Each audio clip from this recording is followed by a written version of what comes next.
Algunas escenas de este programa han sido recreadas. En la mañana del 3 de marzo de 1993, en Silver Spring, Maryland, Vivian Rice se detuvo en la casa de su hermana de camino al trabajo. Pero esa mañana algo no estaba bien.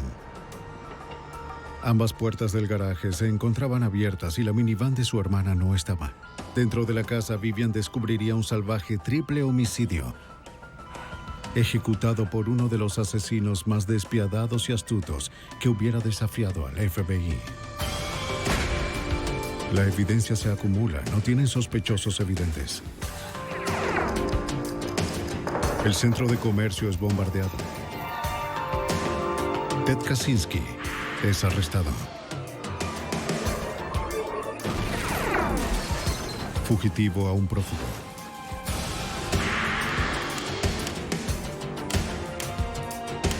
Los archivos del FBI. 3 personas fueron halladas asesinadas en su casa. Parecía un robo que había salido mal. Pero un crimen como este merecía mayor atención. El sospechoso que más se beneficiaba por estas muertes también tenía la coartada perfecta. Una prueba fotográfica de que estaba a más de 4.000 kilómetros cuando se cometió el crimen. Soy James Castro, exdirector del FBI en Nueva York. Nuestro trabajo, encontrar las grietas en las coartadas más sólidas. En este caso, tuvimos un trabajo hecho a la medida para nosotros. El sicario. Un oficial de la policía del condado de Montgomery, Maryland, respondió a la llamada frenética a emergencias de Vivian Rice. Encontró una víctima femenina muerta, justo detrás de la puerta principal. También encontró una segunda mujer muerta. Y a un niño, asesinado al parecer en su cama. Sí, tengo 3 víctimas aquí. Necesito detectives, técnicos forenses también. Durante el día y la noche, los investigadores registraron la escena buscando evidencias y revisaron con minuciosidad dentro y fuera de la casa. Pronto identificaron a todas las víctimas. Mildred Horn era una madre divorciada de 43 años, empleada como azafata de American Airlines. Había recibido 3 disparos en la cabeza. Su hijo tetrapléjico de 8 años, Trevor, quien requería cuidados las 24 horas, parecía haber sido asfixiado. La policía lo encontró desconectado de su respirador. Y a la enfermera de Trevor, Janice Saunders, de 38 años, le habían disparado 2 veces, en el cráneo y en el ojo. Los técnicos forenses comenzaron a trabajar de inmediato.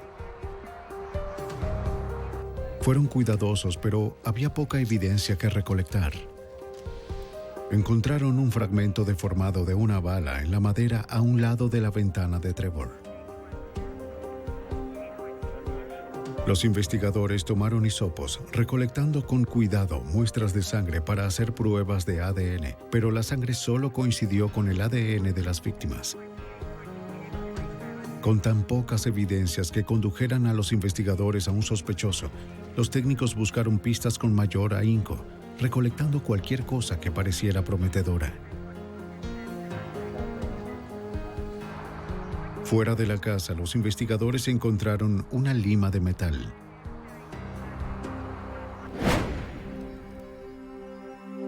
La policía fue minuciosa, pero el asesino había sido meticuloso. El detective de homicidios Craig Wittenberger, del condado de Montgomery, Maryland, nombrado como investigador principal, luchó para darle sentido al caso con 3 víctimas indefensas, sin motivos aparentes y pocas pistas. Había algunas cosas que nos parecieron extrañas. Creo que siempre desde el principio de la propia investigación dentro de la casa, en el área del vestíbulo, había un armario cuyos objetos habían sido arrojados, habían esparcido todo por el closet, por el suelo. Encontramos un bolso que luego supimos que había sido de Millie. Encontramos muchos equipos electrónicos también de sonido, televisores, mucha joyería, pieles que dejaron ahí sin tocar, lo cual de nuevo parecía extraño. Si esto se trataba de un robo que salió muy mal, algo tenían que llevarse. De hecho, la minivan de Mildred no estaba en el garaje como su hermana había notado. Pero pronto la encontraron no muy lejos de la casa.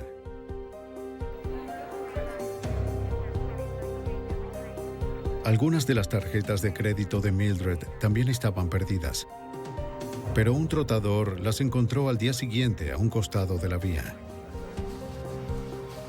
Los investigadores ahora daban por descartado el robo como un motivo.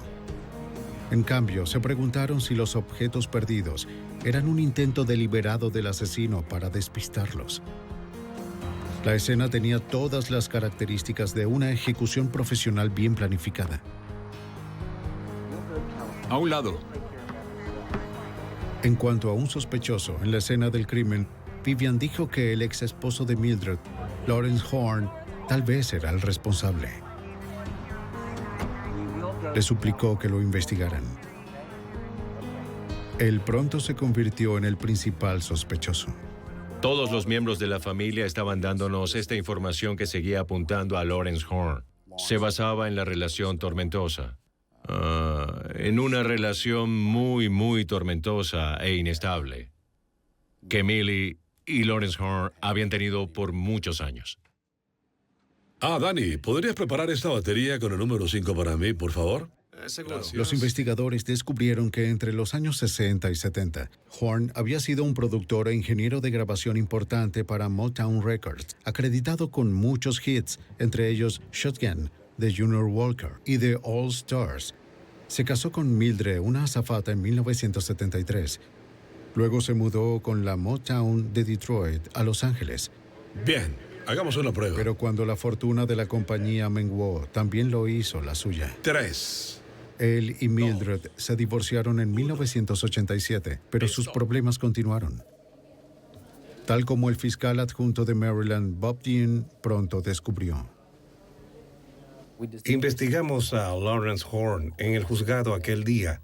En particular, nos fijamos en el estatus de sus pagos de manutención y cualquier otro aspecto civil de la batalla civil con su esposa. Lo habían declarado en desacato hace algunos meses por no pagar $18,000 en manutención infantil. Pero al revisar más registros de la corte, los investigadores descubrieron que el 3 de marzo, el día de los asesinatos, el panorama financiero de Horn había mejorado considerablemente. Con la muerte de su esposa e hijo, heredaría $1.7 millones. El dinero provenía de un acuerdo por mala praxis concedido a Trevor cuando una operación de rutina lo dejó con daño cerebral. Ante la muerte de Trevor, el acuerdo también detallaba a sus beneficiarios.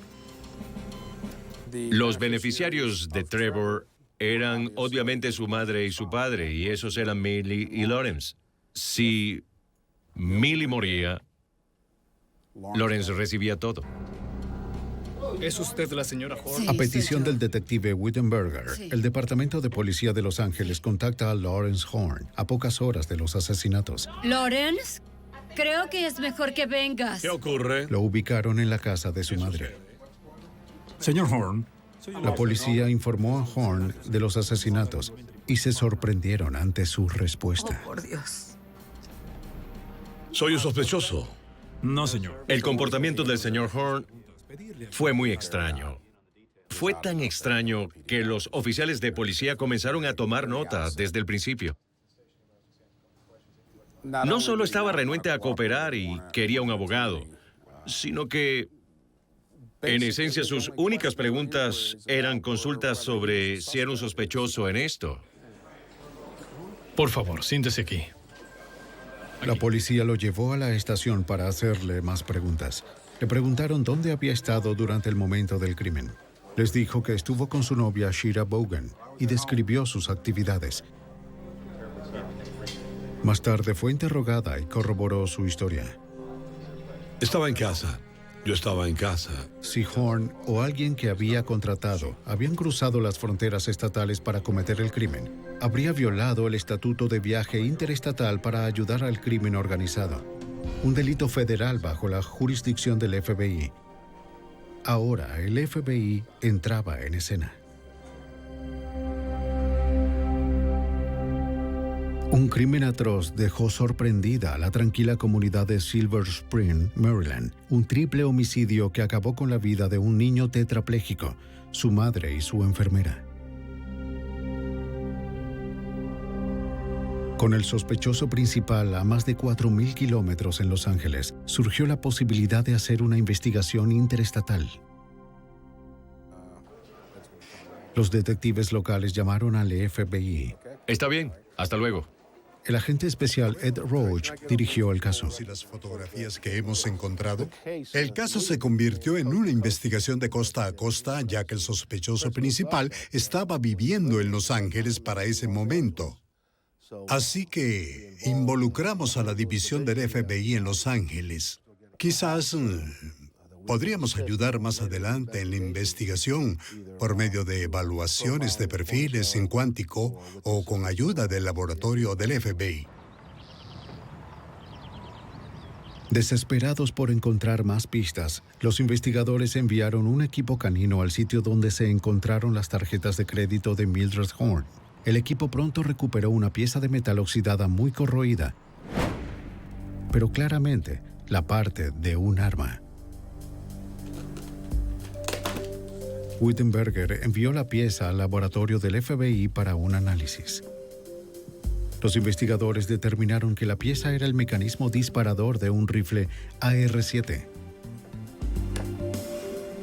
Un arma que se desarma fácilmente en piezas pequeñas para su transporte o para deshacerse de ella, lo cual parecía ser justo lo que el asesino había hecho.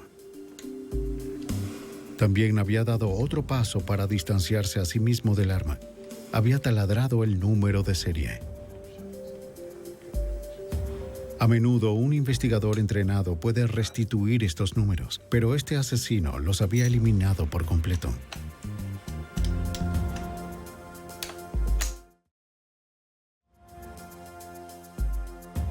Otro experto en armas de fuego determinaría por cuánto tiempo había permanecido el arma a un lado de la vía. Los análisis mostraron que la corrosión era consistente con el tiempo transcurrido desde que habían ocurrido los asesinatos, así que era muy probable que esta fuera el arma homicida. Mientras que el laboratorio del FBI procesaba la pieza del arma, los investigadores en Maryland entrevistaban a Tiffany Horn, la hija de 18 años de Lawrence y Mildred. Era estudiante de la Universidad Howard en Washington, D.C. Le hicieron una prueba de rutina con el polígrafo, la cual pasó con facilidad.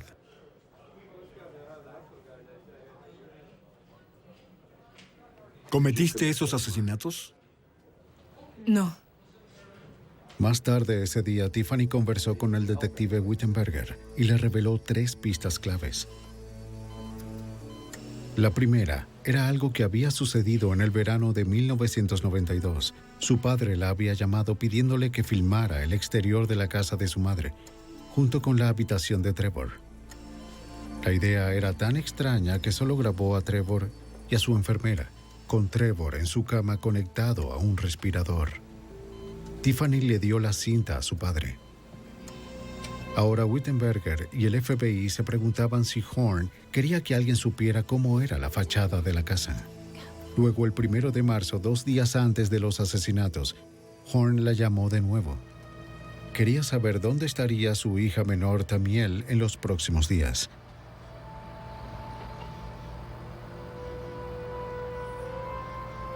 Tiffany le dijo que Tamiel iba a estar con su tía Vivian la noche del 2 de marzo, porque su madre saldría en un vuelo temprano en la mañana del 3 de marzo.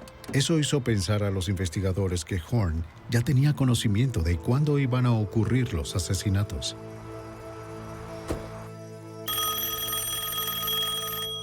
Tiffany compartió otro incidente revelador ese día.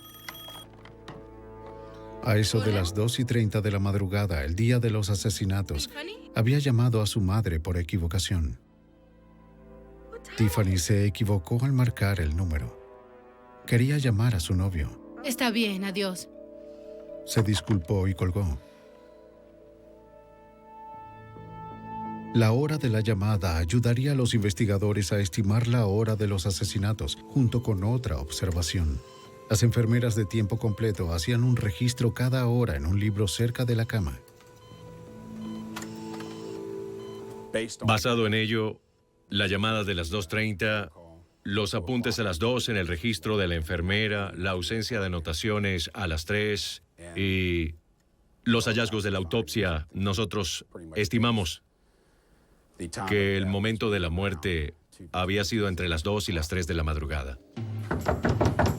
El 11 de marzo, cerca de una semana después de los asesinatos, Wittenberger y su compañero viajaron a Los Ángeles. Con el apoyo del Departamento de Policía de Los Ángeles, llegaron con una orden de registro del apartamento de Horn por una causa probable.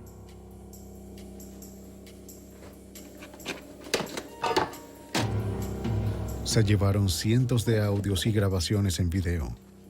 La policía también encontró computadoras, documentos personales, libretas telefónicas, estados bancarios y registros telefónicos. Correcto.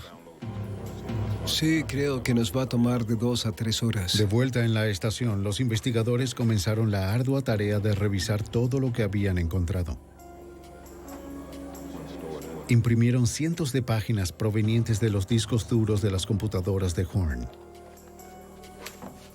Descubrieron que había escrito notas a mano en los documentos relacionados con el acuerdo monetario de Trevor. Las notas confirmaron lo que ya sospechaban. Horn sabía muy bien qué podría ganar en el caso del fallecimiento de su hijo y estaba al tanto de las implicaciones legales del acuerdo. Los investigadores también encontraron un mapa que fue revelador. Era un dibujo hecho a mano que mostraba el vecindario de Mildred Horn. Las calles estaban trazadas y etiquetadas. Una X y sus iniciales marcaban su casa. ¿Había dirigido Horn a un extraño para encontrarla? ¿Quizás un sicario? Entre los cientos de horas de grabaciones que fueron recolectadas y proyectadas, un video casero sobresalió. Horn se había grabado a sí mismo frente a su televisor, el cual mostraba la guía de programación del cable. El canal mostraba claramente la fecha y la hora. 11:45 de la noche, 2 de marzo de 1993, hora de California. 2:45 de la madrugada, 3 de marzo, hora de Maryland. Era justo la fecha y hora de los asesinatos. Los investigadores rápidamente lo etiquetaron como cinta de coartada, ya que parecía haber sido creada para dicho propósito. Ahora Wittenberger y el FBI parecían tener pistas importantes, pero seguían lejos de arrestar a la mente maestra de este crimen despiadado. Y como ven, este día parece que no... Cuando los investigadores registraron el apartamento del sospechoso principal del homicidio triple en Los Ángeles, descubrieron una grabación sospechosa. Entre ellos la catalogaron como la cinta de coartada, pero pronto descubrirían una grabación que era aún más incriminatoria. Un extracto de 22 segundos procedente de las docenas de grabaciones de audio. Era de una conversación entre Horn y un hombre desconocido. Hablaban en código, pero su significado era claro.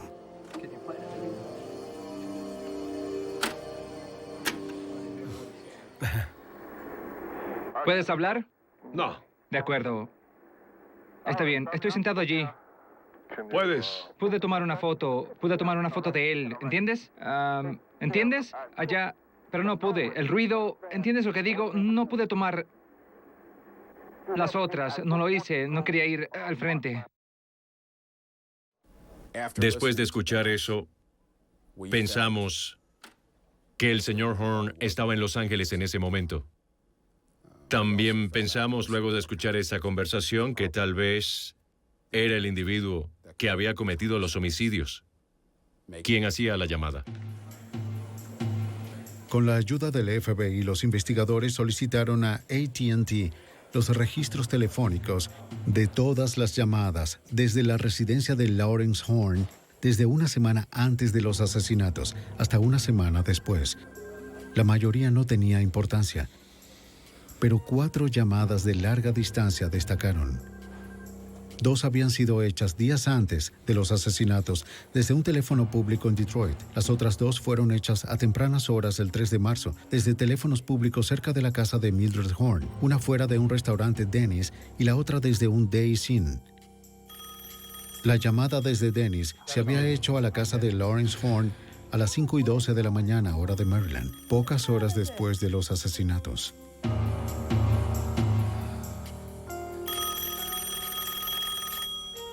¿Fue la conversación en código de 22 segundos? Sí.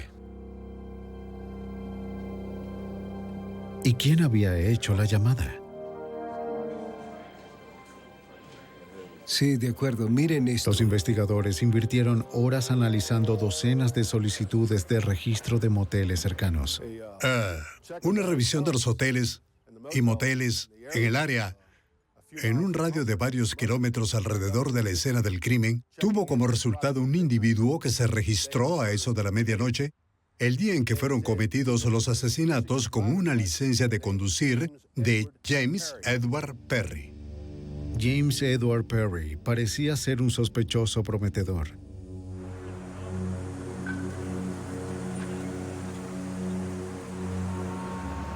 Con los orígenes de Lawrence Horn en la industria musical en Detroit y la llamada desde esa ciudad en sus registros telefónicos, quizás había una conexión. Una revisión de antecedentes reveló que Perry había estado en prisión durante 10 años por dispararle a un agente estatal de Michigan, luego de haber intentado robar un banco a principios de los 70. Ahora era un ministro. Alegaba que era capaz de escoger los números ganadores de la lotería. Las personas lo llamaban para pedirle su consejo. Tenía tarjetas de presentación y folletos que entregaba diciendo ser, como mencioné, un ministro. Creo, si mal no recuerdo, se hacía llamar el apóstol James. Mientras los investigadores descubrían más sobre Perry, Wittenberger detectó otro rastro. En los registros telefónicos de Lawrence Horn, notó que algunas llamadas se habían realizado con una tarjeta telefónica. Solicitó los registros. El nombre en la tarjeta era de Camila McKinney. Los agentes del FBI fueron a la dirección de Camila. En su lugar encontraron a Marcia Webb, quien resultó ser la prima de Lawrence. Dijo que Horn le había pedido que solicitara la tarjeta alegando que la necesitaba por negocios. Ella inventó el nombre de McKinney. Pensaba que sus problemas previos de pago podrían impedir que obtuviera una tarjeta. Los registros de la tarjeta telefónica revelaron una compleja red de llamadas telefónicas. Comenzaron casi un año antes de los asesinatos y continuaron varios meses después. Examinamos los registros para la cuenta de esa tarjeta telefónica y observamos que habían hecho numerosas llamadas entre 1992 y 1993 desde teléfonos públicos en Los Ángeles.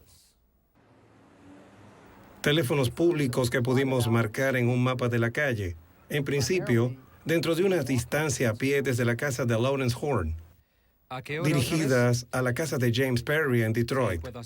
Del mismo modo, hubo numerosas llamadas desde el 92 hasta 1993 provenientes de teléfonos públicos en varias partes de Detroit, sobre todo en el lado este donde James Perry vivía, hechas a la casa de Lawrence Horn en Hollywood. Nos dimos cuenta que Perry estaba ansioso por el resto de su pago y asumimos que Jordan estaba esperando su botín por la herencia de su hijo. Pero si parecía que los investigadores al fin se habían sacado la lotería, el premio seguiría fuera de su alcance. Conectar a los sospechosos con las llamadas requería un trabajo arduo de investigación, registrar la fecha y el número telefónico donde cada llamada había sido hecha y recibida, y luego intentar poner en la escena a los sospechosos. Horn y Perry habían cubierto sus rastros con un entramado de engaños. Los investigadores no sabían por dónde continuar y su frustración empezó a surgir. Comenzó con un ritmo en extremo, muy acelerado. Todo aquello era muy intenso. Se trataba de un caso de asesinato con un perfil muy alto. Todo, como ya dije, sucedía muy rápido. Luego, de pronto, se detuvo. La investigación comenzó a detenerse porque todo había cambiado de pronto y nos zambullíamos solo en la documentación. Casi se convierte en un caso de investigación de seguimiento por documentos. Pero Wittenberger y el FBI se mantuvieron sobre el rastro como sabuesos, y a finales de septiembre de 1993 estaban acorralando a James Perry. Comenzaron una vigilancia 24 horas al día, 7 días a la semana. Teníamos a la Policía Estatal de Michigan y al FBI. Ambas agencias acordaron mantenerlo bajo vigilancia en un esfuerzo cooperativo. Fue durante una semana en septiembre que vimos que James Perry pasaba el rato con un sujeto en particular. No sabíamos quién era, hasta que verificamos la matrícula de su auto. Este hombre se llamaba Thomas Turner. Una verificación de antecedentes mostró que Turner, de 52 años, era un camionero por contrato. Lo más significativo fue que era otro de los primos de Lawrence Horn, quien también era un buen amigo de Perry. Los dos se habían conocido en prisión 13 años antes, cuando Perry estaba cumpliendo sentencia por un incidente de tiroteo con un agente de la policía y Turner por robar un banco. Identificar a Turner significaría un cambio importante para el caso.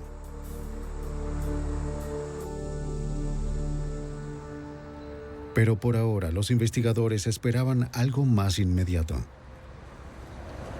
Wittenberger y un agente hicieron gestiones para intervenir los teléfonos. Le hicieron una visita a Perry pensando que él contactaría a Horn y comenzaría a hablar. Los investigadores hablaron brevemente con Perry, pero admitió que estaba en Maryland el 3 de marzo, aunque dijo que era por negocios y que no sabía nada sobre los asesinatos.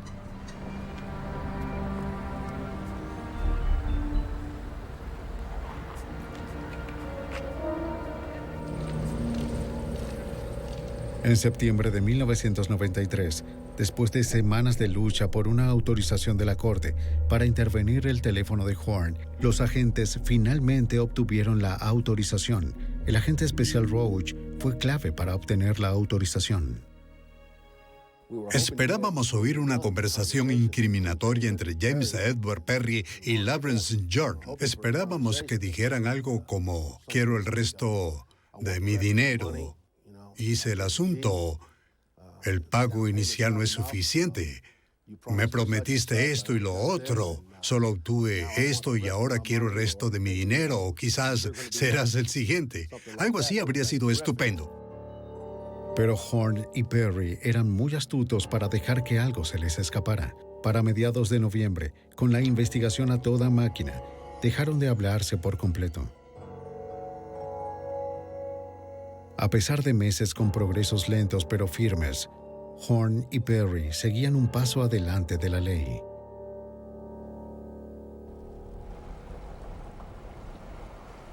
La investigación del FBI de costa a costa de un triple asesinato cometido en Maryland había dejado a los agentes con dificultades para hacer la conexión entre Lawrence Horn de Los Ángeles y James Perry de Detroit con el caso. Los investigadores sabían que los dos hombres conversaban entre ellos, pero no sabían cómo. ¿Estaban usando al ex compañero de prisión de Perry, Thomas Turner, como intermediario? El FBI obtuvo la autorización para intervenir el teléfono de Turner. Sí. Esa era la clave. Tanto Horn como Perry hablaban a menudo con Turner, y este transmitía los mensajes entre ambos, pero eran cuidadosos de no usar un lenguaje que pudiera incriminarlos, y una vez más los agentes se encontraron realizando la vieja rutina. Monitoreaban y registraban cientos de llamadas para luego tratar de hacer las conexiones entre los interlocutores. Una vigilancia estaba teniendo lugar de forma activa. Era una vigilancia física en Los Ángeles, hecha sobre Lawrence Horn, mientras que al mismo tiempo la división de Detroit llevaba a cabo una vigilancia electrónica y física sobre Thomas Turner y una vigilancia sobre James Edward Perry. Al igual que antes, hacían pocas conexiones entre llamadas e interlocutores, pero en su mayoría el proceso parecía una prueba de resistencia y dedicación. Horn y Perry estaban desafiando su paciencia. Luego, cerca del Día de Acción de Gracias, después de 3 meses agotadores, los investigadores obtuvieron lo que buscaban. Perry se estaba preparando para mudarse. Los agentes obtuvieron una orden federal para registrar su residencia antes de que se fuera. Era una misión peligrosa. Perry le había disparado a un policía de Michigan y era conocido por poseer armas de alto calibre. Un equipo SWAT del FBI hizo la entrada. Wittenberger y su compañero lo siguieron. Levantaron a Perry y a su novia de la cama atrapándolos desprevenidos y desarmados.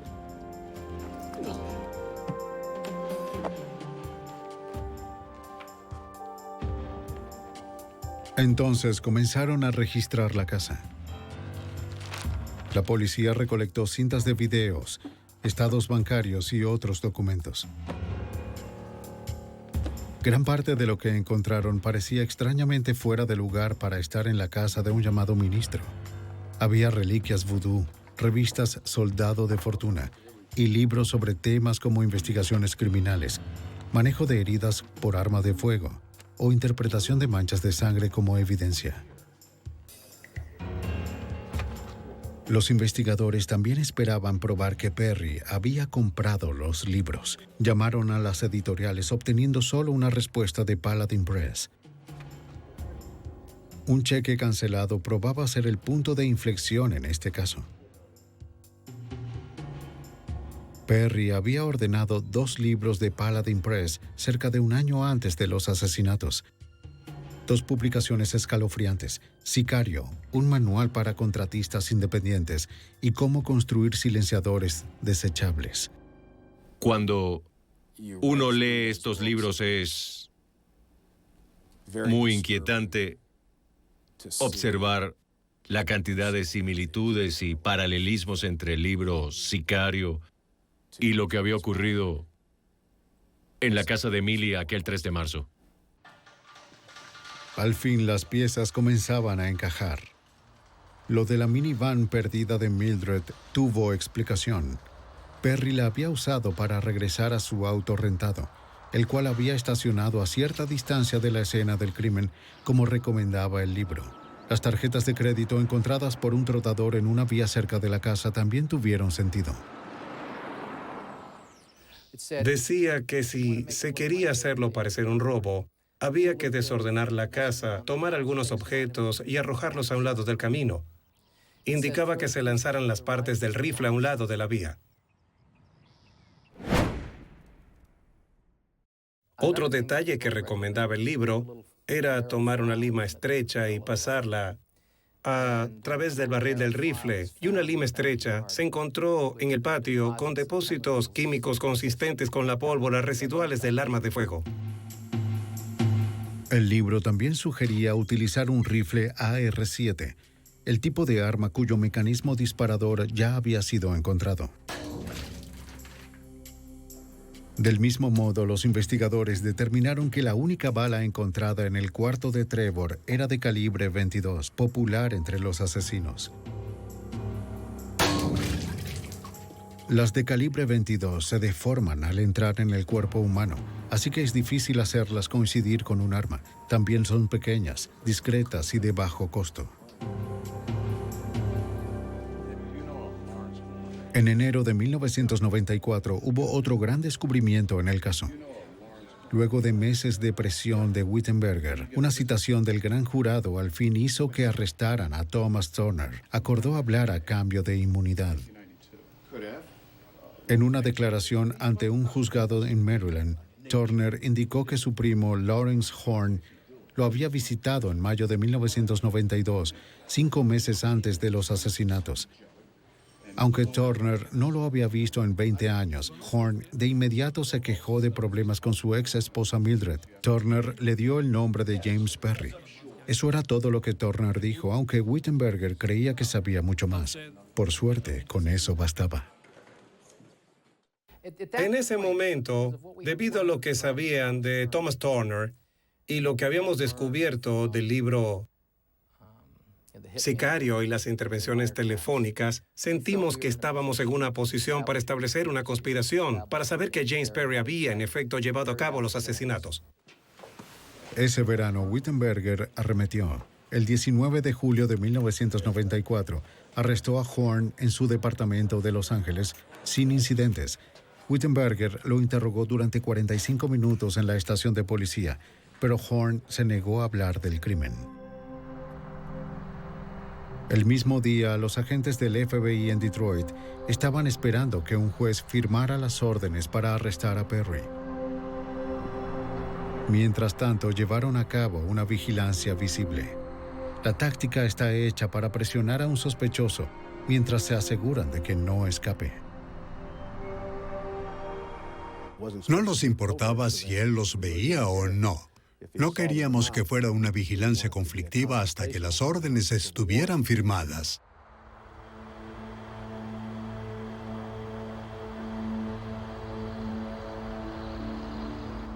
Una vez terminadas las órdenes, los agentes podrían arrestar a Perry. Hasta ese momento solo podrían seguirlo abiertamente, a sabiendas de que él sabía que estaban allí. No iban a perderlo de vista ni un momento. Perry empezaba a molestarse cada vez más. El FBI no se detuvo. Parecía que Perry se preguntaba qué estaba tratando de hacer el FBI, aunque se veía más irritado que preocupado.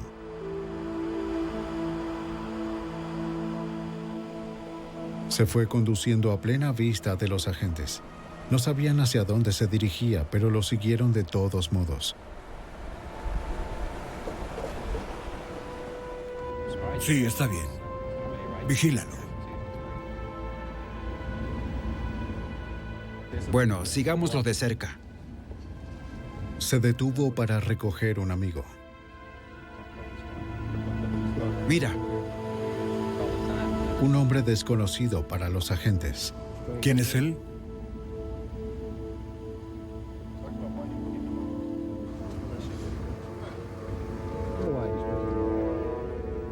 Ambos se fueron en el auto de Perry, con la unidad de vigilancia cerca de ellos. Bueno, continuemos detrás de ellos.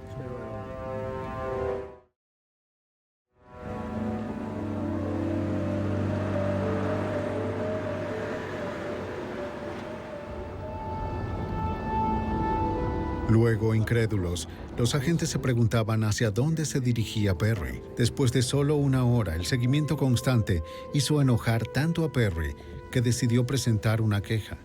Increíblemente, llevó su queja directo a la oficina de campo del FBI en Detroit. El momento elegido por Perry no podía ser mejor. Él y su amigo llegaron a la oficina justo cuando los agentes del FBI esperaban la respuesta final sobre su orden de arresto. Oye, esto es una mala idea. ¡Ahora! Es una mala idea. Quiero ver a un agente ahora mismo. Perry exigió ver a un agente y lo atendieron con rapidez. Un empleado llamó al agente especial Roach. Yo no me voy a calmar. Bien, háganlo pasar. Vamos, hágase a un lado, por favor. Bien, ¿en qué puedo ayudarlo? Mientras los agentes lo registraban buscando armas, Perry confrontó a Roach, queriendo saber si los agentes iban a arrestarlo o si solo planeaban acosarlo. Aprecio mucho su ayuda, señor. En minutos, esperábamos una llamada telefónica del condado de Montgomery para decirnos que las órdenes habían sido firmadas. ¿Qué haces, amigo? ¿Qué haces? Y que había sido acusado por 3 asesinatos y que de hecho estaba bajo arresto. Está bajo arresto. Pero ahora, aún con ambos hombres bajo custodia, faltaba una pregunta. Si Perry había sido el sicario, ¿cómo le había pagado Horn por el crimen? Después de meses de una persecución incesante de investigadores locales y del FBI, los escurridizos Horn y Perry estaban finalmente bajo custodia. Pero aún quedaba una pregunta inquietante. ¿Cómo le había pagado Horn a Perry por el crimen? La respuesta llegó 2 meses después, solo como resultado de un trabajo aún más arduo de investigación. A medida que corroborábamos los resultados de la revisión en la casa de James Perry, notamos esta fotografía que en esencia mostraba varias cintas de cassette que James Perry tenía. Ese era el propósito de la fotografía.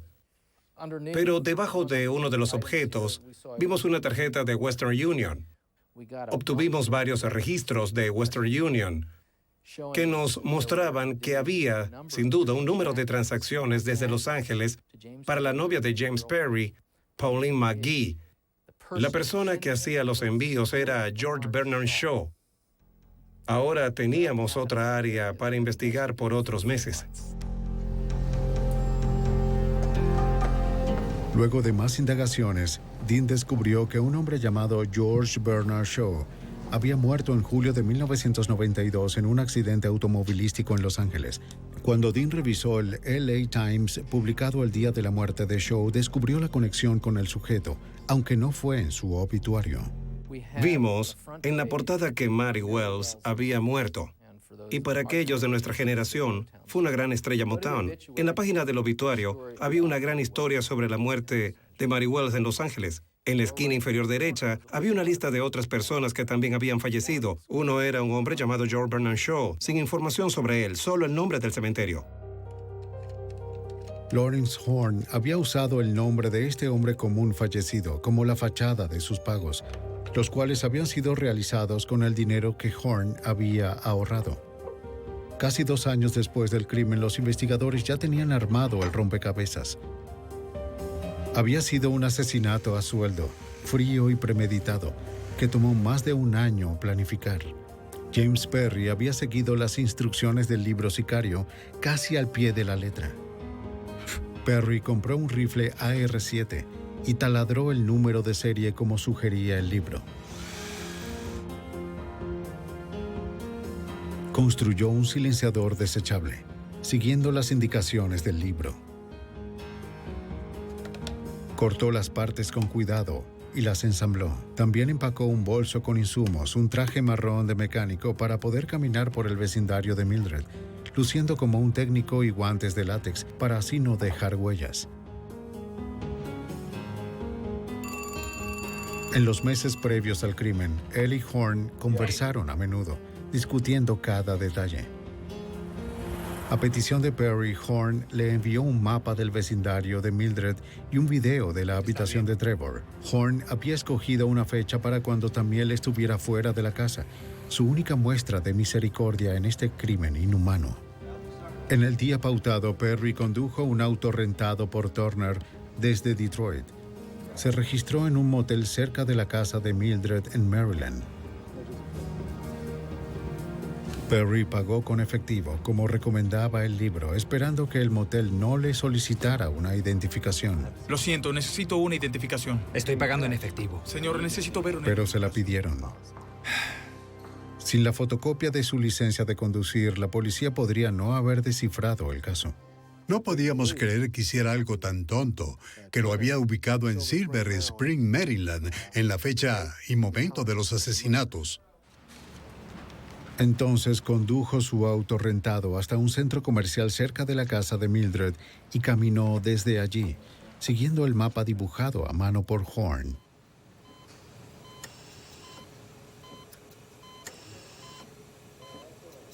En la casa, desprevenida, la enfermera Janice Saunders hizo un apunte a las 2 de la mañana en su registro médico junto a la cama de Trevor.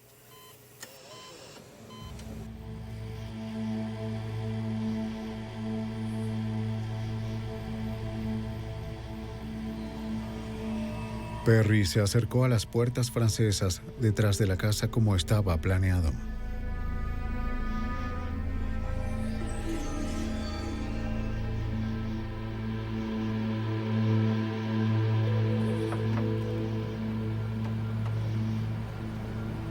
Aunque estaban cerradas, las puertas se abrieron con facilidad.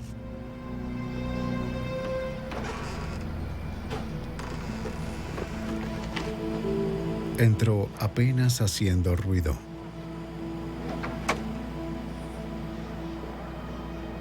Dentro armó su rifle y el silenciador casero.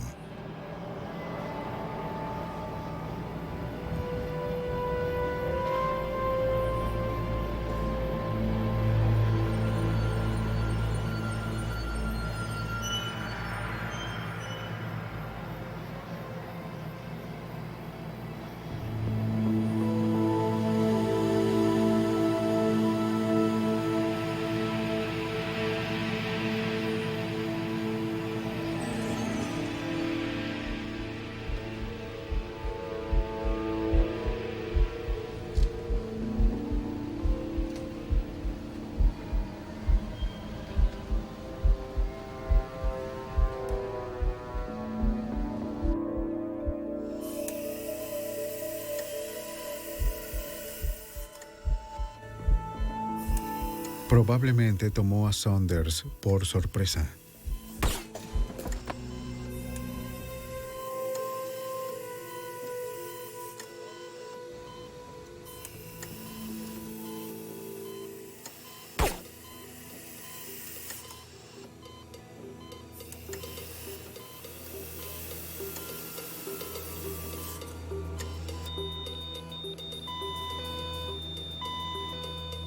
Pero cuando el niño dejó de respirar, la alarma médica habló por él.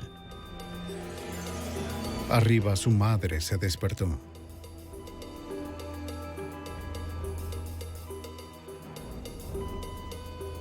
Mildred Horn bajó las escaleras para investigar. Allí también se encontró al asesino. Perry le disparó 3 veces a Mildred en la cabeza.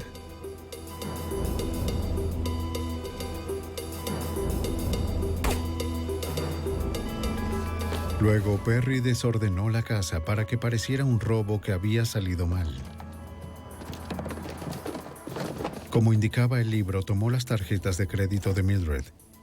Pero al parecer, el sonido persistente de la alarma médica inquietó incluso a este asesino calculador.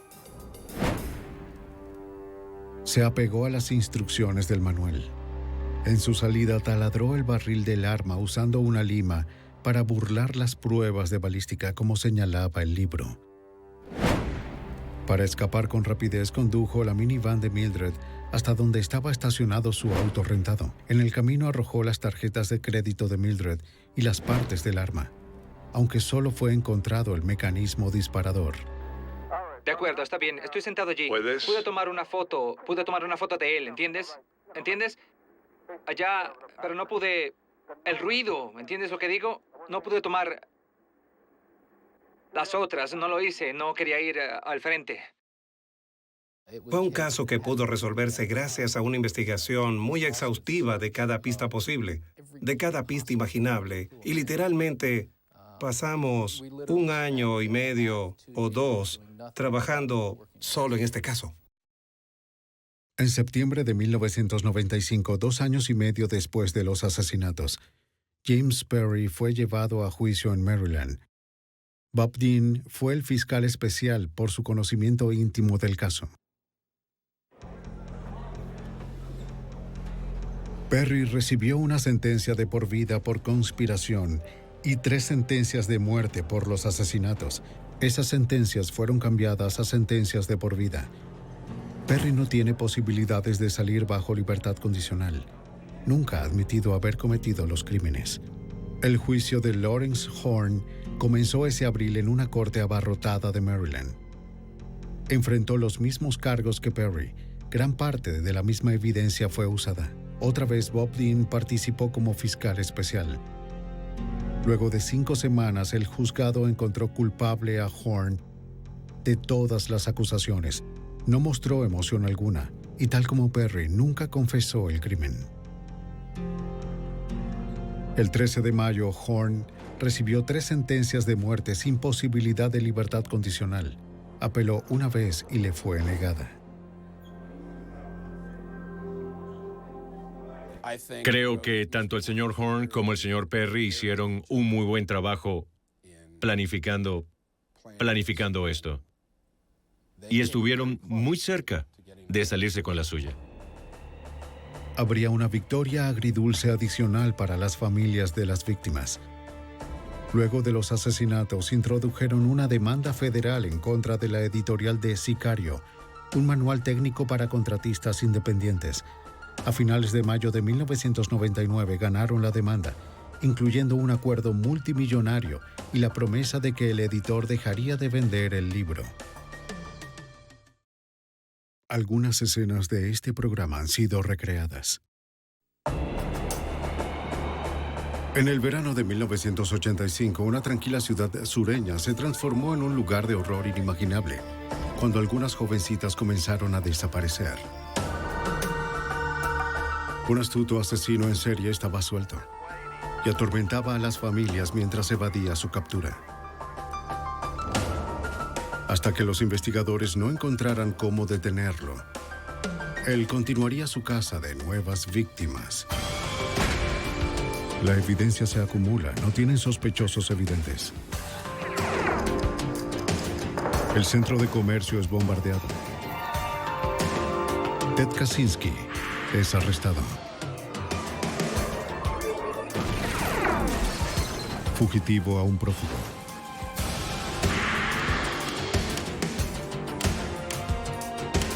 Los archivos del FBI. Era un depredador. Secuestraba a niñas y a mujeres jóvenes cerca de sus hogares a plena luz del día. Era un sádico. Telefoneaba a las familias para burlarse de ellos, animarlos, para luego jugar con sus esperanzas. Y no se detendría hasta nosotros detenerlo. Soy Jim Armstrong, ex jefe del FBI en Nueva York. Este asesino en serie, quien quiera que fuera, lograba pasar desapercibido en la sociedad. Sin embargo, ansiaba la atención que sus crímenes obtenían. En algún lugar de esta contradicción se encontraba la clave para capturarlo. El gato y el ratón. El 31 de mayo de 1985, el sol de la tarde calentaba la ciudad de Lexington, en Carolina del Sur, con una abrasadora temperatura de 38 grados centígrados. Sherry Faye Smith había encontrado alivio al calor en una fiesta en la piscina, acompañada por su novio y compañeros de la escuela secundaria.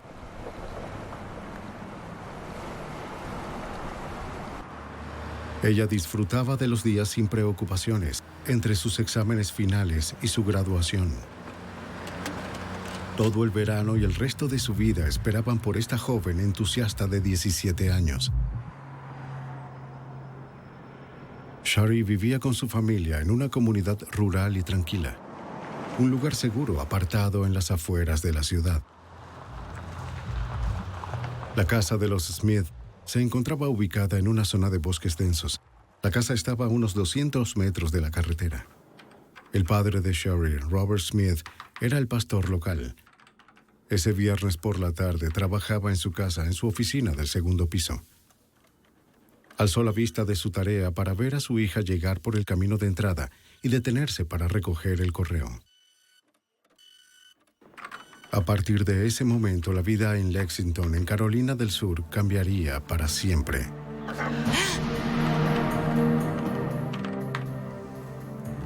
Esperando que Sherry entrara a la casa, el señor Smith volvió a mirar por la ventana. Se percató de que su auto permanecía cerca del buzón, pero ella no estaba a la vista. Inmediatamente sintió que sucedía algo extraño.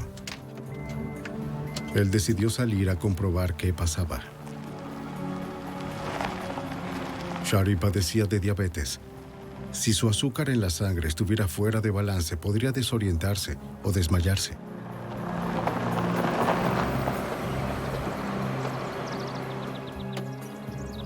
Cuando llegó a la entrada del camino, el señor Smith encontró el automóvil de Shari con el motor todavía encendido y la puerta abierta. Shari. Pero su hija no estaba. No hubo respuesta a sus llamadas. ¡Shari! Comenzó a angustiarse mientras imaginaba las posibilidades. Su hija podría estar en algún lugar del bosque inconsciente o en estado de shock. ¡Shari! Gritó más alto, casi frenético por la preocupación. ¡Shari! No había señales de ella en ninguna parte. Shari había desaparecido. El señor Smith pidió ayuda inmediatamente. El asistente del alguacil del condado de Lexington respondió a la llamada. El angustiado padre explicó que Shari no era del tipo de personas que huían. No puedo imaginar qué sucedió. Empezaremos la investigación ahora. Ella era responsable, amable y muy sensata. No era el tipo de adolescente que se escapa. Salí a buscarla. Estuve por este lado y también por el otro. Pero el sheriff no dio nada por hecho. Interrogó a Smith sobre su relación con su hija. Hoy, más de una década después, el ayudante del sheriff, Lewis McCarty, recuerda vívidamente sus impresiones de la familia Smith durante su primera conversación con el padre de Shari. Hablamos sobre las calificaciones de sus hijas qué clase de joven era ella y se determinó que no había conflictividad entre madre, padre e hija. La familia Smith era una familia muy unida, una familia muy religiosa, y se podía sentir que estaban muy unidos, así que esta joven no habría escapado de su hogar. El investigador no pudo evitar la sensación de que algo malo le había sucedido a Sherry Smith. Y la misma intuición le dijo que no tenía nada que ver con su condición médica. Cada minuto que pasaba aumentaba la probabilidad de que Sherry nunca sería encontrada. Sabiendo esto, el sheriff pidió ayuda, obviando el periodo de espera de 24 horas requerido antes de clasificar oficialmente a un individuo como persona desaparecida. Mientras esperaban que llegaran los demás oficiales, el sheriff y Robert Smith volvieron sobre los pasos de Sherry, con cuidado de no destruir ninguna posible evidencia. Pero la búsqueda a simple vista no ayudó en nada. Tenían que esperar por más equipo y por los expertos.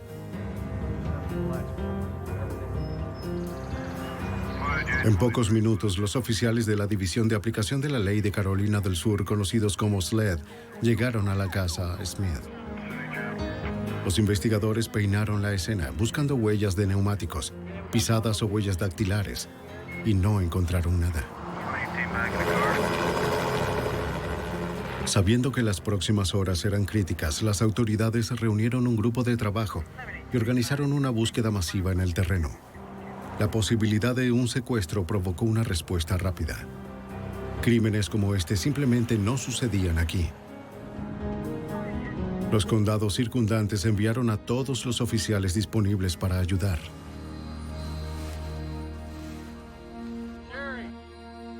La noticia de la desaparición de Sherry se extendió rápidamente a través de la estrecha comunidad de Lexington.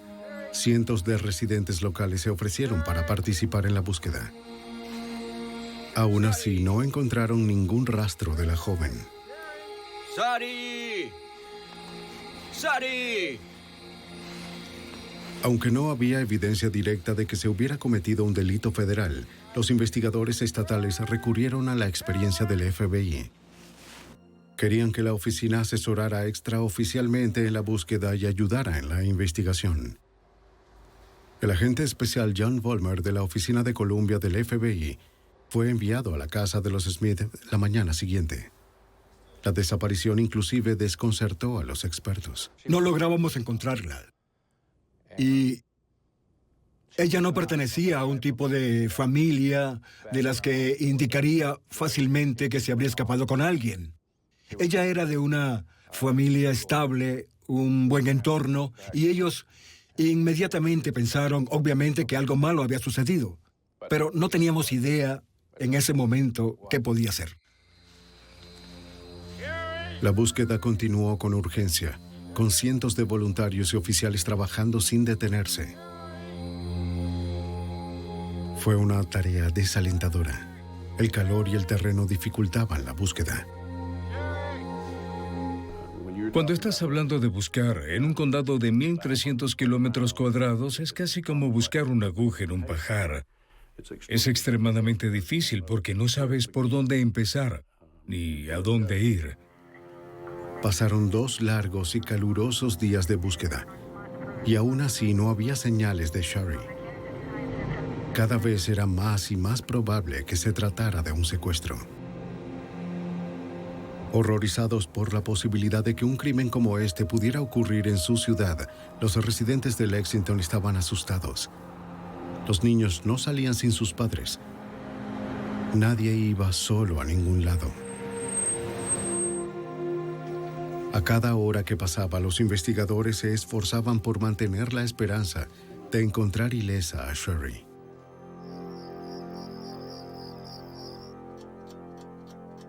El 3 de junio, 3 días después de la desaparición de Sherry Fay, alrededor de las 2:30 de la madrugada, una llamada interrumpió el sueño inquieto de los Smith.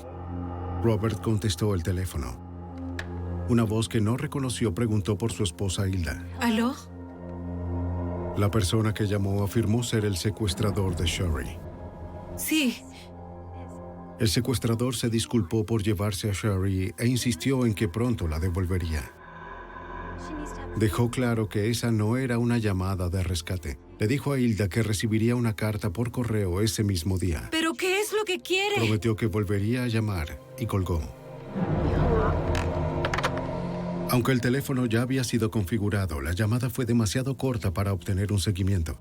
Los oficiales de SLED que estaban en la casa de los Smith llamaron inmediatamente al agente Vollmer. Realmente no estaba claro si ella estaba viva o muerta. La persona que llamaba indicaba que estaba viva y que él la iba a devolver a salvo. Y creo que en ese momento todos tenían la esperanza de que él era sincero y de que en realidad ella no estaba muerta y sería devuelta a su hogar y familia.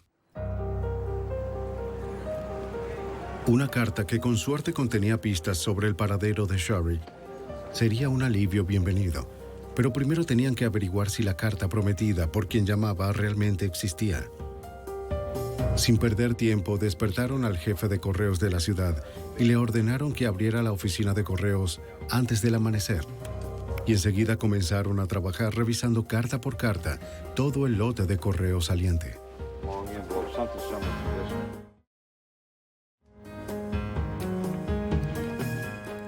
Después de media hora, el jefe de correos encontró un sobre dirigido a los Smith.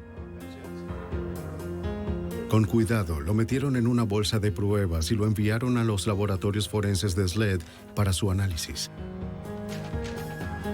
Dentro del sobre, los examinadores encontraron una carta de 2 páginas escrita en papel legal amarillo. Su emoción se convirtió en horror cuando comenzaron a leer la carta. Se titulaba Última Voluntad y Testamento. Comenzaba: Te amo, mamá, papá, Robert, Dawn y Richard, y a todos los demás, y a todos mis amigos y parientes. Mis pensamientos siempre estarán con ustedes. Ataúd cerrado. Lo siento si alguna vez los decepcioné de alguna manera. Solo quería hacerles sentir orgullosos de mí porque siempre he estado orgullosa de mi familia. La carta terminaba con: Todo mi amor siempre. Sharon, Sherry Faye Smith. Con la ayuda de la familia Smith, los investigadores confirmaron que la escritura era de Sherry.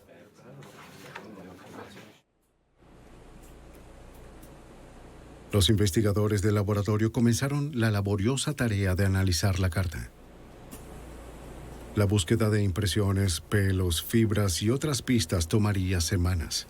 Y si bien los investigadores esperaban que el documento pudiera proporcionar otras pistas valiosas, se alarmaron por el contenido de la carta.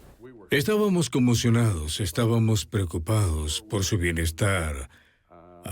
Había varias frases en la carta en las que se refiere. Una sería un ataúd cerrado, como...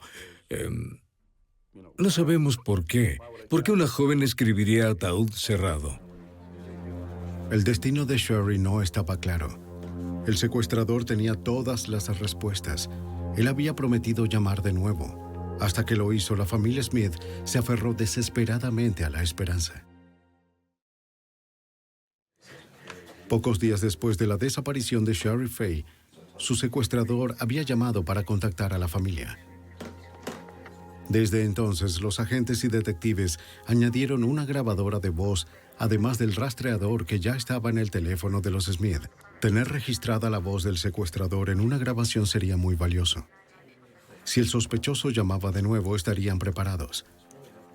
La espera era insoportable.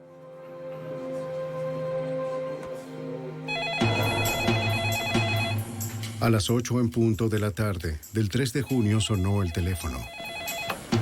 Cuando atienda, manténgalo en el teléfono lo más que pueda. Diga. Era la voz de la noche anterior. Él habló con Hilda. ¿Recibió la carta hoy? Ah, sí, la recibí. Bien, entonces ahora sabe que esto no es una llamada falsa. Sí, ya lo sé. Bien, escucha con atención. Tengo que darme prisa. Sé que nos están rastreando la llamada. Pero, ¿Shari está con usted? Shari ahora es parte de mí físicamente, mentalmente, emocionalmente, espiritualmente. Nuestras almas son una ahora. ¿Tu alma ahora es una con Shari? Sí, estamos tratando de resolver eso, así que por favor hagan lo que les digo. El rastreo había sido exitoso. Adelante, ya lo captamos. El sospechoso había llamado desde una cabina telefónica a 32 kilómetros de distancia de la casa de los Smith. Una red de alguaciles del sheriff, apostados en el área, se apresuraron para llegar al sitio, esperando atrapar a la persona que aún llamaba por teléfono. Pero cuando llegaron, lo único que encontraron fue un teléfono colgando del gancho. Detengan a cualquiera cerca del área. Ahora mismo. Se había escapado sin dejar ningún rastro, ni siquiera huellas dactilares. La hermana mayor de Sherry, Dawn, recuerda la angustiosa incertidumbre. Yo no entendía lo que estaba pasando en ese momento. No entendí que él era una persona muy enferma. Nunca había tratado con alguien así en mi vida. Pero realmente creí que él le estaba cuidando y que tenía que haber alguna razón para explicar su locura al secuestrar a Sari. En la superficie, las conversaciones telefónicas del secuestrador no revelaron nada sobre el paradero de Sherry. Sin embargo, para el FBI, las llamadas telefónicas dieron una primera visión del interior de la mente de este retorcido depredador. Dependía ahora de los analistas del FBI en la Unidad de Apoyo Investigativo en Quantico, Virginia, penetrar en la mente de este criminal. John Douglas fue pionero en la elaboración de perfiles de conducta para el FBI. Él y otros analistas desarrollaron esta herramienta de investigación durante más de 25 años de entrevistas con asesinos convictos, pirómanos, violadores y terroristas. Está bien. Cuando alguien pregunta por un perfil, lo que está buscando son características que incluyen género, incluye edad, raza, a veces tipografía corporal, nivel educativo, tipo de ocupación. Para determinar estas características, el analista intenta pensar como el asesino. Él trata de descubrir sus motivaciones. El examen de cada aspecto de un crimen revela patrones de comportamiento.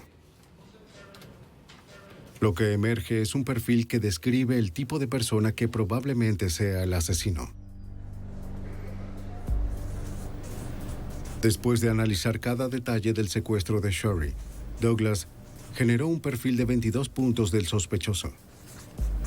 Describió al secuestrador como un hombre blanco entre los 20 y los 30 años, con una inteligencia superior a la media. Lo más probable es que trabajara como jornalero de cuello azul, debido a que sonaba como si el asesino hubiera distorsionado electrónicamente su voz. Probablemente había trabajado en la contratación eléctrica. Él tendría antecedentes penales. Douglas también sugirió que vivía en la zona. El tono y el contenido de sus llamadas telefónicas indicaban que era un obsesivo compulsivo asocial.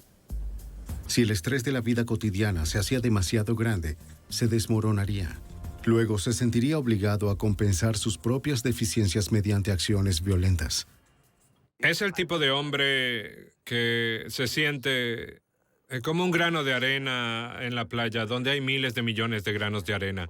Él no siente nada, se siente como un don nadie. ¿Y cómo puede este nadie, esta personalidad, esta persona que probablemente tiene sobrepeso, baja autoestima, no es atractiva, cómo puede convertirse en alguien? Él perseguía víctimas que nunca tendrían posibilidad de contactar a alguien como Shari Faye Smith. Y así por primera vez en su vida pueden ser muy poderosos. El miércoles 5 de junio, los Smith recibieron otra llamada. Esta vez le dio a la familia indicaciones sobre dónde encontrarían a Sherry. Escuche cuidadosamente. Tome la autopista 378 oeste hacia la rotonda. Gira a la izquierda en el edificio con marco blanco. Vaya al patio trasero. 2 metros más allá estaremos esperando. Dios nos eligió.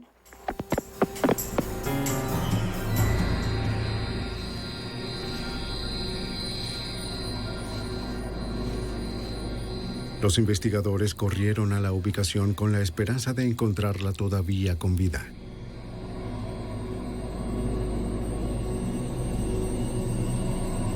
6 días después de su misteriosa desaparición, los investigadores encontraron el cuerpo de Shari Faye Smith. Cuando la familia Smith recibió la llamada de la ubicación del cuerpo, fuimos inmediatamente allí y nuestros peores temores se hicieron realidad. El cuerpo de Shari había sido dejado en los bosques del condado de Saluda, a unos 17 kilómetros de la casa de la que desapareció.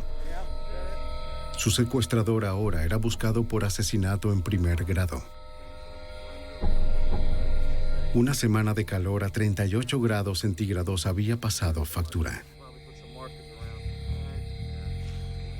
El avanzado estado de descomposición del cuerpo funcionó a favor del asesino.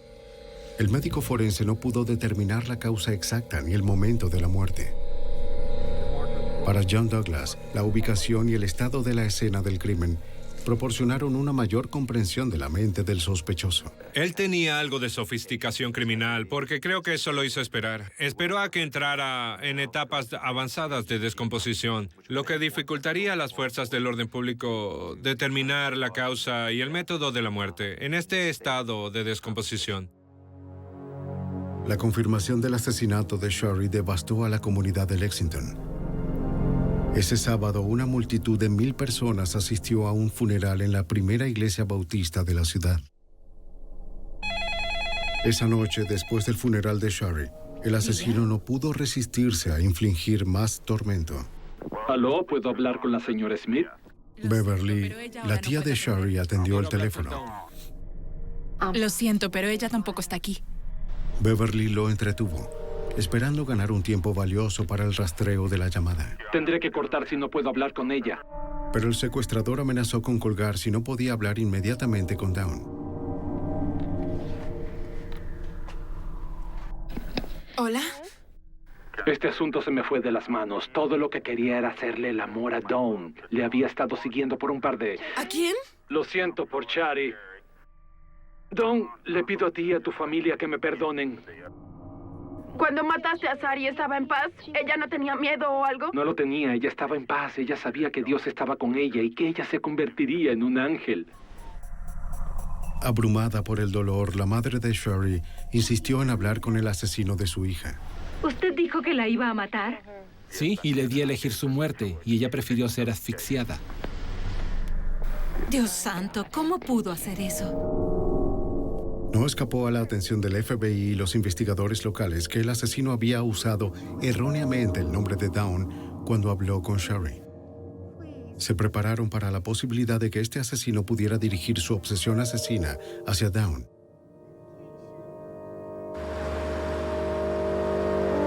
Pero el sospechoso haría solo una llamada más antes de caer en un oscuro silencio. Aunque él no estaba hablando, sabían que todavía estaba allí, aterrorizando a una comunidad. Y el perfil predijo que si mataba una vez, mataría de nuevo.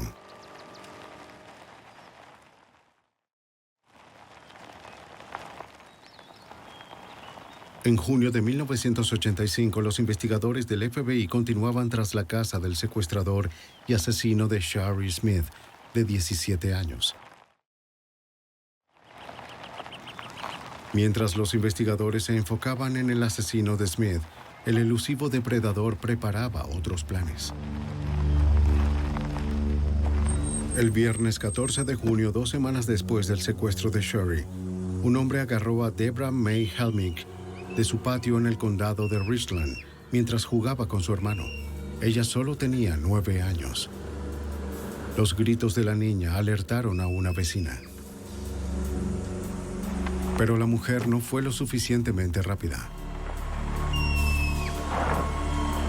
El secuestrador logró escabullirse a plena luz del día.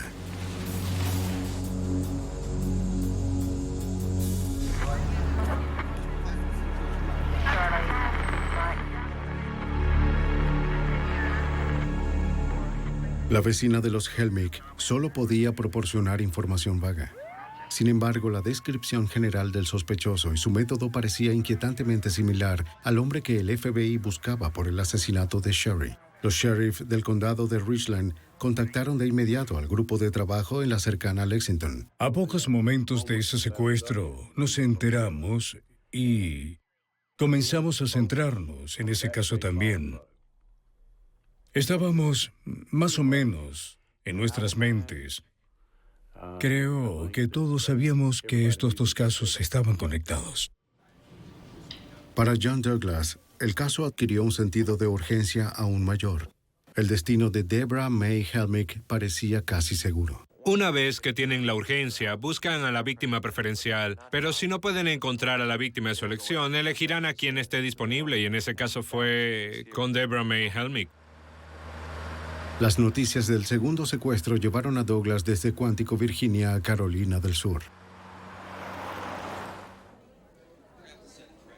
El FBI esperaba poder encontrar a Deborah May Helmick, de 9 años, antes de que su joven vida se truncara. En el caso Smith, las llamadas telefónicas del asesino habían sido el enlace fundamental para los investigadores. Había pasado casi una semana desde la desaparición de Deborah y no habían tenido noticias suyas. Para que llamara, Douglas ideó un plan. Con la ayuda de los medios locales, él pondría una trampa. Un elemento clave del plan colocaba a Dawn Smith en peligro. Douglas tuvo que pedirle a los Smith que pusieran en riesgo a su otra hija para atrapar al asesino de Sherry y con suerte encontrar a la joven Deborah. Dawn estuvo de acuerdo. La gente pensaba que éramos gemelas, nos parecíamos mucho y se me ocurrió que si yo respondía al teléfono, quizás él volcaría su fascinación por Sari hacia mí. Y si pudiera mantenerlo hablando por teléfono lo suficiente sobre Sari, sobre él mismo, sobre cualquier cosa para mantenerlo al teléfono, entonces podrían rastrear la llamada y atraparlo. Permitirle... La estrategia de Douglas se centró en un servicio conmemorativo para Sherry. Los investigadores promovieron el servicio en la prensa local. Los agentes esperaban que la atención de su primera víctima reavivara la fascinación del asesino con Dawn. Douglas necesitaba algo más para cebar la trampa. Un artículo personal de la habitación de Sherry.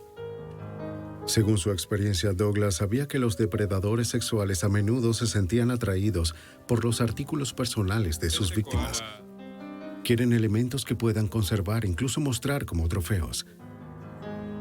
Él se fijó en el oso koala. Era la mascota de la universidad a la que ella planeaba asistir en el otoño. Vamos a usarlo. El día del servicio conmemorativo, agentes vestidos de civil invadieron los terrenos, esperando que su sospechoso visitara el cementerio. Cuando el ministro de la familia pronunció una oración, Dawn y sus padres se abrazaron. Aunque Dawn se había ofrecido voluntariamente para atraer al asesino a la trampa, el peligro que representaba pesaba en la mente de todos. No se sabía lo que el sospechoso podría hacer. La seguridad alrededor de Dawn se intensificó. Estábamos preocupados de que Dawn se convirtiera en otra víctima. Entonces, como estaba previsto, Dawn colocó algunas flores y el koala sobre la tumba de su hermana. Ahora todo lo que quedaba por hacer era esperar. Utilizando el perfil de Douglas, los agentes del FBI instruyeron a Dawn sobre cómo manejar al sospechoso cuando llamara. Me dijeron que nunca debía amenazarlo, nunca debía ser dura, debía ser comprensiva, empática y compasiva, y lo fui. Creo que eso le gustó porque él sintió que tenía el control, lo cual es algo que creo que él necesitaba. Varias llamadas llegaron al hogar de los Smith después del servicio conmemorativo. Sin saber si era el asesino de Sherry, Dawn tuvo que atenderlas todas. Poco después de la medianoche, el teléfono de la casa Smith sonó de nuevo.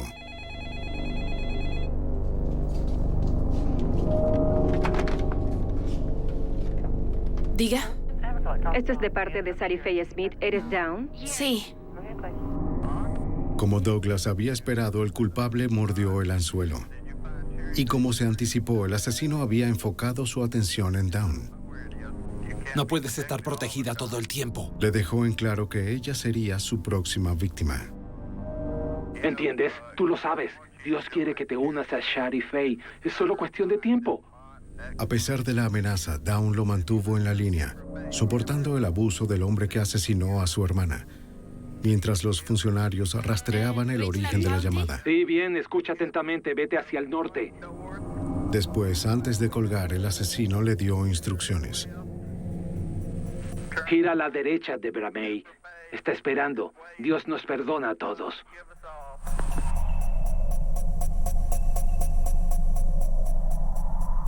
El agente especial John Vollmer temía que el asesino no se detuviera allí.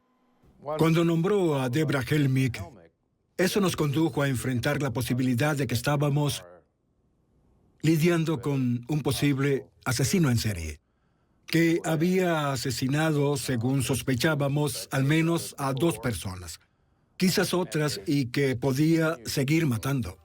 ¿A qué hora? A pesar del éxito de Douglas en lograr que el sospechoso llamara, nadie había anticipado qué tan lejos iría el asesino para evitar ser detectado. Rastrear la llamada desde fuera del área tomó tiempo adicional. De nuevo, el sospechoso dejó la cabina telefónica momentos antes de que las autoridades pudieran alcanzarlo. Estuvimos muy cerca de atraparlo en varias ocasiones, y es casi como si lo sintiera y comenzara a ir más lejos para hacer sus llamadas telefónicas. Otros investigadores siguieron las indicaciones de la persona que llamó. Allí encontraron a Debra Helmig, de 9 años, asesinada. La apuesta había fallado. Con cada oportunidad perdida, aumentaba la probabilidad de que hubiera más víctimas. Y ahora Dawn era el objetivo más probable. Los investigadores temían que el asesino intentara secuestrarla.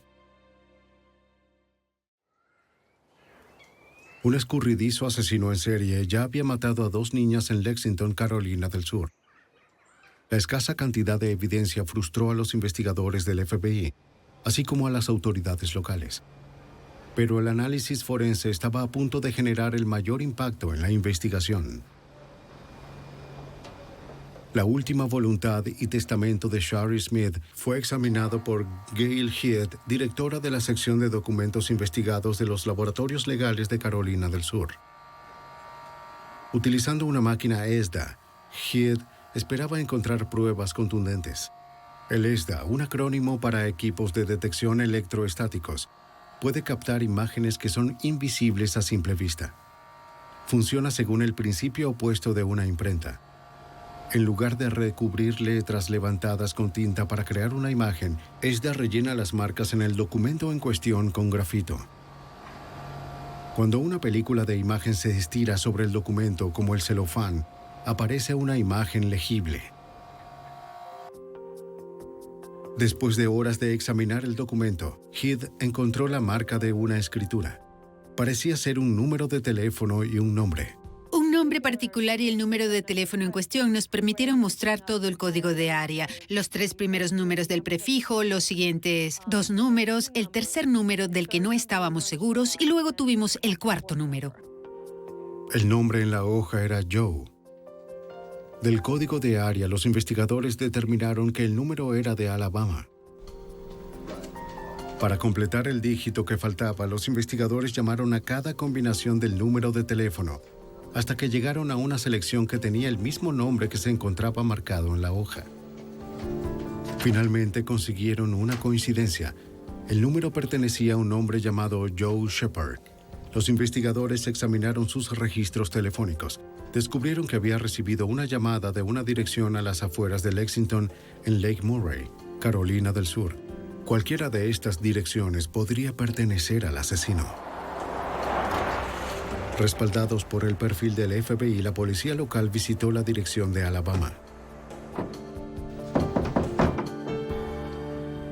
Buenas tardes, ¿es usted Joe Shepard? Interrogaron a Joe Shepard. No coincidía con el perfil del asesino. A pesar de que no era sospechoso, aún podría ser un vínculo importante con el asesino. La policía tuvo que averiguar la conexión entre él y la llamada telefónica de Lake Murray, Carolina del Sur. Shepard explicó que provenía de la casa de sus padres. Los oficiales de Carolina del Sur verificaron que la dirección pertenecía a los padres de Joe Shepard, Ellis y Sharon Shepard. Los investigadores fueron a la dirección del lago Murray para interrogar a los residentes. La casa estaba a solo 2 millas del lugar donde la policía encontró el cuerpo de Deborah Helmick, de 9 años. Descubrieron que Ellis trabajaba como electricista en la construcción de viviendas. Era una profesión predicha por el perfil del FBI.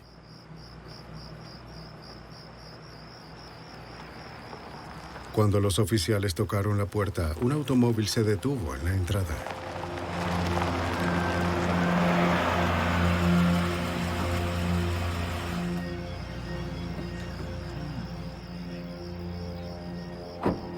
¿Puedo ayudarlos? Cuando los investigadores conocieron a los Shepard, inmediatamente sintieron que habían llegado a otro callejón sin salida. Además de la profesión de Ellis Shepard, nada más parecía encajar en el perfil. De todos modos, los interrogaron. Los Shepard les dijeron que habían regresado recientemente de un viaje de 6 semanas. Los oficiales casualmente preguntaron si la pareja sabía sobre los asesinatos de Smith y Helmick. Con cada pregunta, la policía notó que la señora Shepard estaba cada vez más preocupada. Los Shepard estaban comenzando a sospechar del cuidador de su casa, Larry Jean Bell. Cuando describieron a Bell, los elementos del perfil encajaron en su sitio. Era un hombre blanco de unos 30 años que vivía con sus padres. A veces ayudaba a Ellis en la construcción de viviendas. Justo días antes, cuando los Shepard regresaron de las vacaciones, Bell los recogió del aeropuerto. Habló extensamente con los Shepard sobre los casos. Estaba siguiendo de cerca las noticias de los asesinatos. Era más evidencia de una mente meticulosa y un comportamiento consistente con el perfil. Dijeron que había guardado los artículos del periódico, que les había contado todo sobre el caso en gran detalle desde el aeropuerto hasta su residencia. Era sorprendente lo mucho que este perfil iba encajando. Los detectives preguntaron si podían ver el interior de la casa. Sospechando que el asesino había usado un arma para obligar a Sherry Smith a entrar en el automóvil, le preguntaron a Ellis Shepard si poseía un arma.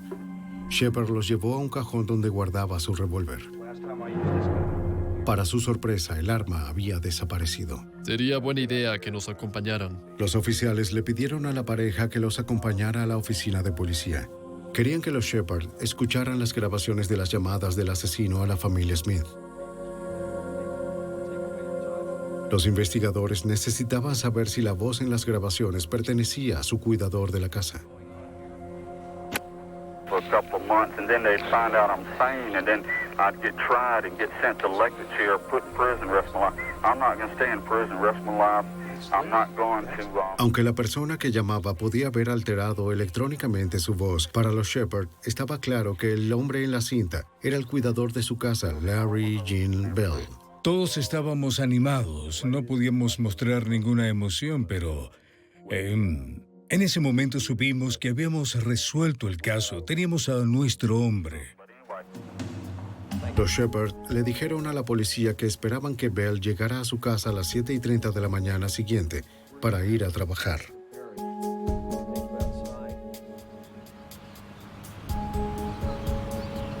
Los investigadores vigilaron la residencia de Bell. Esta vez no había forma de que eludiera la captura.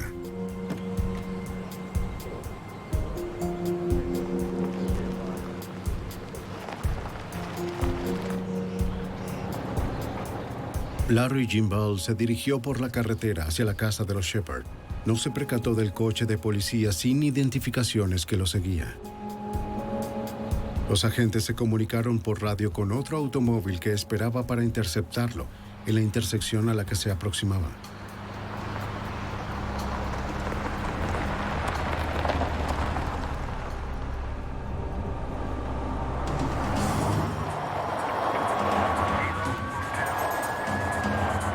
El 26 de junio de 1985 a las 7:19 de la mañana, Los investigadores finalmente atraparon al escurridizo Larry Jim Bell. Esta vez fueron los investigadores quienes estuvieron un paso adelante. Bell fue arrestado sin resistencia y llevado a la oficina de policía para ser interrogado.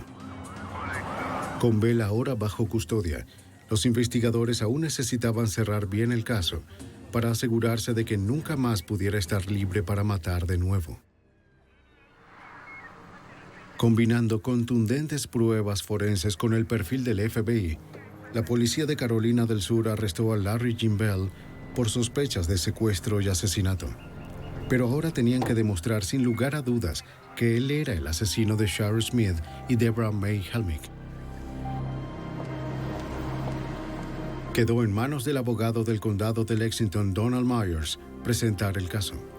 Como fiscal de carrera, Myers estaba decidido a condenar al asesino que se había burlado tan horriblemente de la familia de su víctima. No me gusta Larry Jim Bell, incluso antes de conocerlo.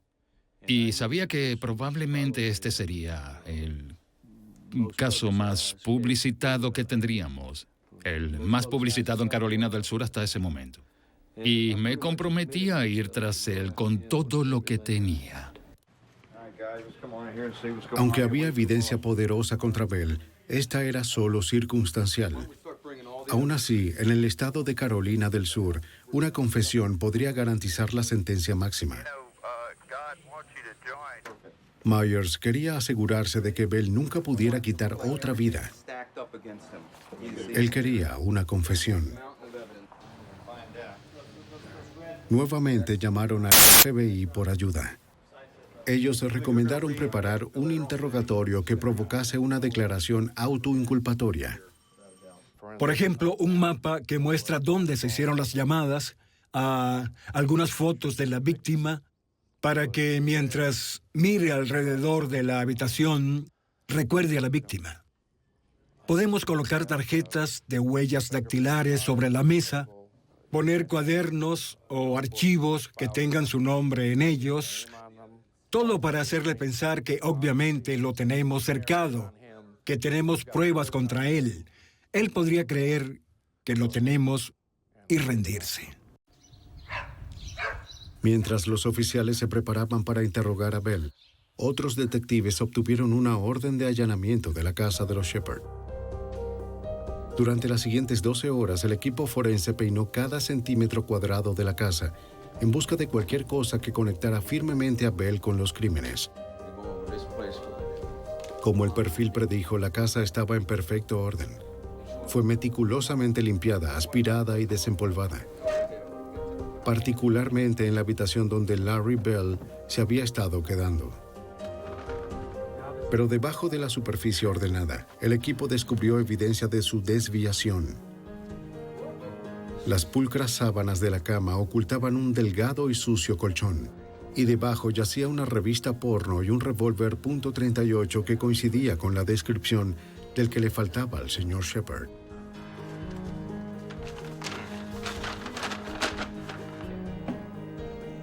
A pesar de las alfombras recién aspiradas, un investigador recuperó un cabello rubio en el espacio al que no llegaría una aspiradora.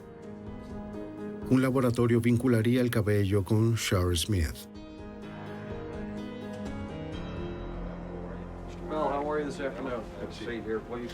Mientras los investigadores continuaron la búsqueda de pruebas en la casa de los Shepard, los detectives en el interrogatorio llevaron a cabo la estrategia del FBI. Primero se aseguraron de que Bell estuviera cómodo. Según lo aconsejado por Douglas, hablaron con el sospechoso sin amenazas. Fingieron simpatizar con él, comprender su dolor para que él se confiara. Fueron llevando a su sospechoso a través de la creciente cantidad de pruebas que le condenaban. En cada oportunidad, le recordaban a las víctimas. Bell lo negó todo. Sin embargo, hizo una petición curiosa. Quería conocer a Dawn y a Hilda Smith. Esperando que la madre y la hermana de su primera víctima pudieran conseguir una confesión, los Smith estuvieron de acuerdo. Hilda y Dawn intentaron prepararse mentalmente. Finalmente, entraron a la habitación y se encontraron cara a cara con el asesino de Shari. Él comenzó a murmurar y a hablar de cuánto lo lamentaba, de que la persona que estaba sentada en esa silla no podría haber sido la que hizo esto, pero que otro Larry Bell podría haber sido. Realmente no tenía mucho sentido, así que recuerdo verlo sentado allí, recuerdo haberlo visto, recuerdo haberlo escuchado y realmente me sentí asqueada. Porque yo sabía que este era el hombre. Y ni siquiera era lo suficientemente hombre para decir, lo hice, lo siento. Solo trató de poner excusas, pero mi madre le dijo algo increíble. Ella dijo, sé que eres el hombre que mató a mi hija y puedo decir honestamente que no te odio. Y él se puso lloroso. Pero el quiebre emocional de Bell llegó solo hasta el punto de soltar lágrimas. Él nunca hizo la confesión que las autoridades querían. Después de semanas de compilación de pruebas, Myers y los investigadores comenzaron a reconstruir la secuencia de eventos del 31 de mayo de 1985. Bell descubrió a Shari Smith después de dejar a su madre en una consulta médica. Algo en la joven desencadenó sus ansias libidinosas.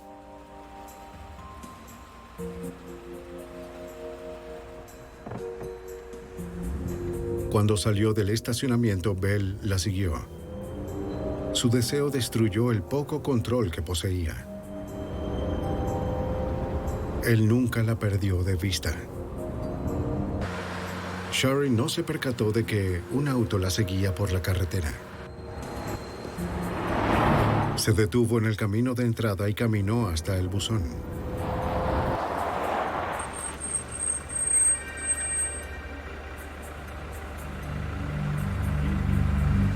Bell no perdió el tiempo. Tomó a Shari completamente por sorpresa. ¡Vamos, vente! Llevó a Shari a la casa de los Shepard, en el lago Murray. Después, Bell canceló una cena con los amigos. Les dijo que quería quedarse en la casa de los Shepard y ver un partido de béisbol. Ya había atado a Shari a la cama. La evidencia mostró que Shari había sido violada. Antes de matarla, Bell forzó a Shari a escribir su última voluntad y testamento.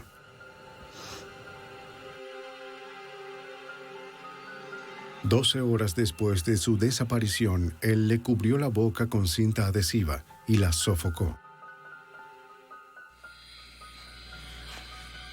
Los investigadores concluyeron que ella estaba muerta a las 4:58 de la mañana, la hora en que Bell afirmó que sus almas se volvieron una. Les tomó menos de una hora a 12 habitantes de Carolina del Sur encontrar a Bell culpable de asesinato en primer grado. Myers procesó a Bell en un juicio separado por el asesinato de Deborah May Helmick, de 9 años. Lo encontraron culpable por segunda vez. Con la condena de Bell, la familia Smith podía comenzar a reconstruir sus vidas.